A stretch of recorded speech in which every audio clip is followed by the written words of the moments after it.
Hormuz প্রণালী অতিক্রমের অনুমতি না পাওয়ায় বাংলার জয়যাত্রা নামের জাহাজটি নির্ধারিত গন্তব্যে এগোতে পারেনি। সংশ্লিষ্ট সূত্রে জানা গেছে, প্রয়োজনীয় অনুমোদন না থাকায় জাহাজটিকে প্রণালীর বাইরে অপেক্ষা করতে হচ্ছে।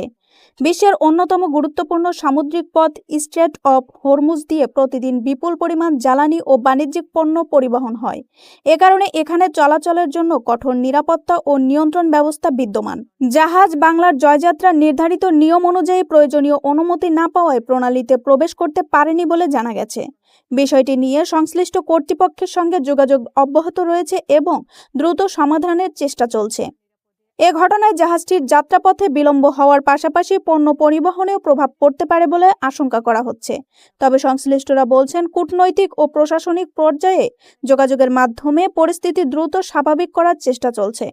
উল্লেখ্য, মধ্যপ্রাচ্যের এই গুরুত্বপূর্ণ নৌপথ সাম্প্রতিক সময়ে নিরাপত্তা সংক্রান্ত বিধিনিষেধ আরও জোরদার করা হয়েছে, যার প্রভাব আন্তর্জাতিক নৌ চলাচলেও পড়ছে।